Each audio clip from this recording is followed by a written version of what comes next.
Yani Türkiye demokrasisinin geldiği düzeyi gösteriyor. Yani bugün en çok gazetecinin tutuklu olduğu bir ülke Türkiye.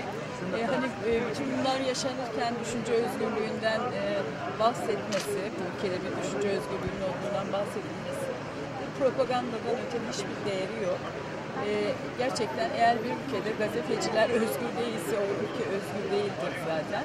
Özellikle Kürt basınına dönük zaten Türkiye Devleti'nin uyguladığı çok özel bir politika var. Özgür basına dönük, Kürt basınına dönük.